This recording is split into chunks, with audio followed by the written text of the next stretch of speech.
Hey guys, welcome to Next Gen Tech, and in this video I'm gonna compare the Xbox Series S with the last gen Xbox One X and One S. If you haven't seen our previous video of the unboxing and the overview of the Xbox Series S, do check it out. The link will be up here. And if you haven't subscribed to our channel, don't forget to subscribe, because I've seen over 75% of our viewer is not subscribed. And we are also doing a giveaway pretty soon, so make sure you subscribe so that you don't miss it. So let's get started.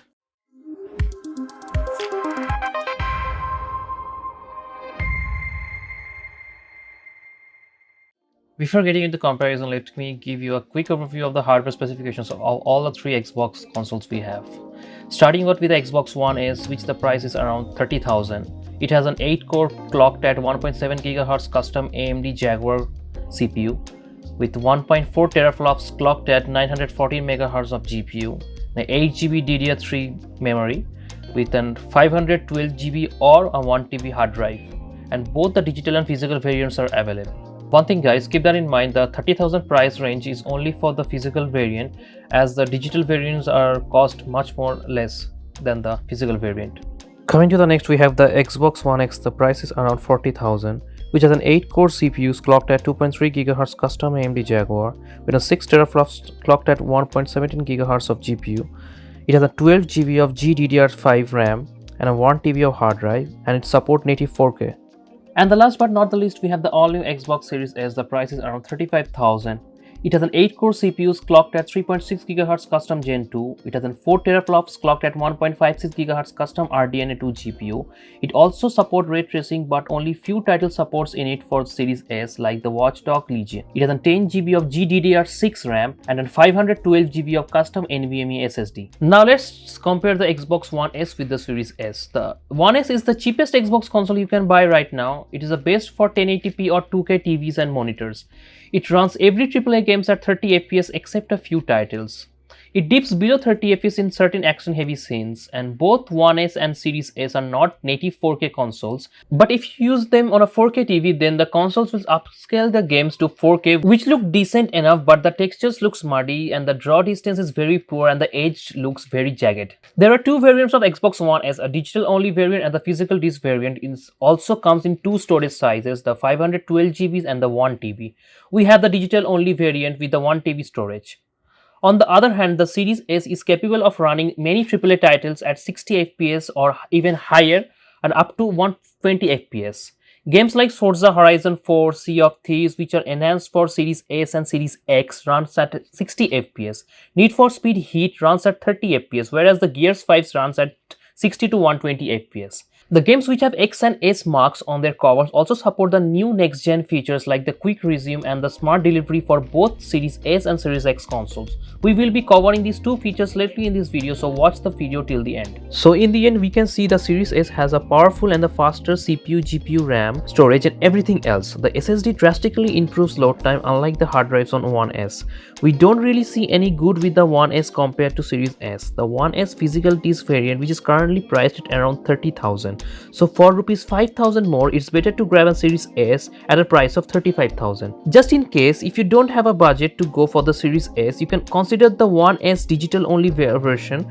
Now let's compare the Xbox One X against the Xbox Series S, and it's really confusing guys. The Xbox One X is the last gen flagship Xbox console, which means serious businesses. It supports native 4K gaming, but you compromise frame rates for all that juicy 4K textures. Comparing with Series S, I think it's the most confusing thing out there for some of you guys. The Xbox One has a more powerful GPU in it, but comes with a hard disk, which is a major drawback for the new younger brother Xbox Series S. Xbox One X has 12 GB of GDDR5 RAM, which is there for all the 4K gaming you will be doing. The Series S CPU is much faster than the One X, but its GPU lags behind cause the targeting resolution is 1440p, whereas the One X is a native 4K. Moreover, the Xbox One X has a Blu-ray drive, which will allow you to play physical disc games too, along with a 1 TB of hard drive. But as we tested these two consoles, as far as the target resolutions, the Xbox One X hits 30 FPS in Forza Horizon 4 at native 4K in quality settings and 60 FPS on performance settings. The Series S is on the other hand hits 60 FPS in Forza Horizon 4 at 1080p or 2K and even upscale to 4K. But the texture and everything else looks very muddy, poor with a jagged edge everywhere. But we can't just say that Series S has lost, cause it has two big features which literally puts it right up against the Xbox One X. First one being the custom NVMe SSD, which makes all those games you play literally load up in a few seconds, and it also makes the console turn on faster, so that's a huge plus. Just have a look at the boot time of all the three console and game load time comparison yourself.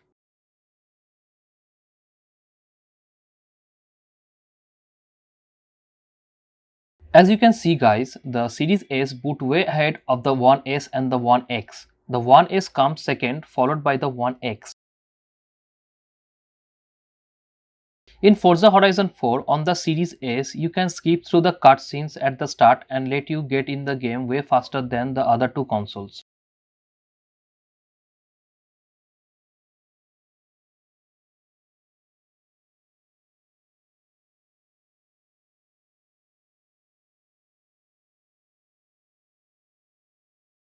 Then we have a quick resume features which let you instantly switch between games. Suppose you are playing Forza Horizon 4 and you wish to switch to Gears 5, you can do it in a press of a button. It will resume the game from the place where you left off, and I find this feature a great addition and it's just very useful at times. Xbox One X is still a one powerful console if you already have it. There is no need to buy a Series S if you thought about buying one. The Series S isn't better than the Xbox One X, but it just stands along with it. Wait, you should upgrade your One X with a Series X rather, if you are willing to pay the premium of the 50,000. For the sake of this video, let's do a quick comparison with the Xbox Series X and the Series S, as they are the current gen console, as you will be looking to buy these rather than the last gen consoles.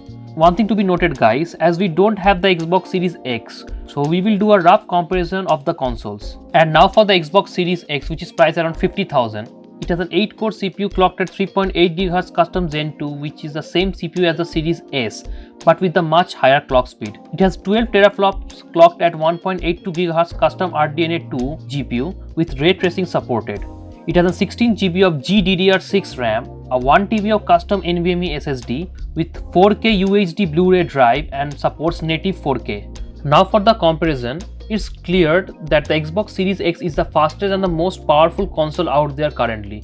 So it makes no sense to compare the Series S with its term of the hardware specifications. But an area where you can compare them are their dimension and weight. The Series X is a large console, literally looks like a mini fridge to me. It dimensions as 15.1 cm in both length and breadth and 30 cm in height and weighs around 4.44 kgs. On the other hand, the Series S is the smallest console out there. It's small, compact and portable. Microsoft has really managed to fit the same Xbox Series X CPU and lot other next-gen features into something that use spaces and wealth very economically. Keeping it vertically, its dimensions are around 6.5 cm width, 15.1 cm in length and 27.5 cm in height and weight around 1.92 kgs. Both of these consoles have the next-gen technologies like Quick Resume, which we earlier talked about, and also other one, the Smart Delivery. Let's just take a look at what a Smart Delivery is.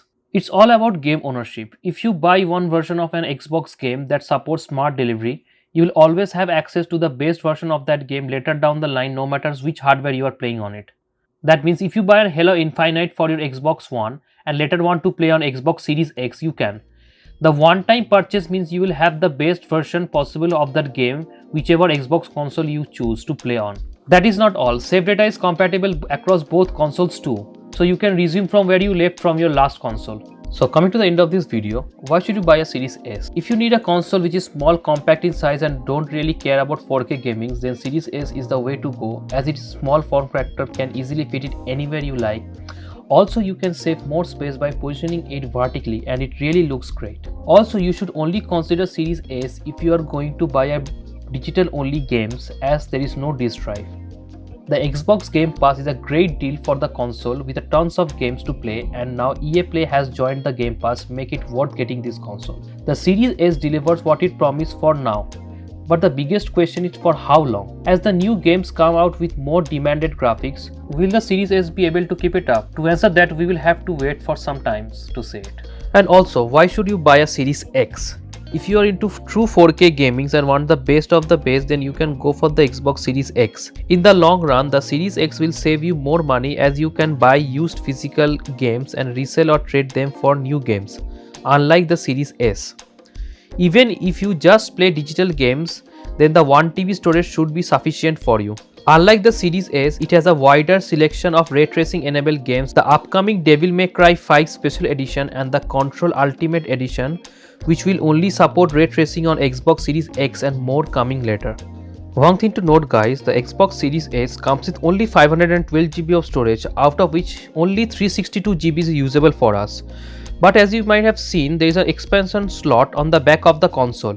Trust me guys, you don't want to use that slot with an 1TB expansion card from Seagate, which is quite expensive and currently not worth it to buy.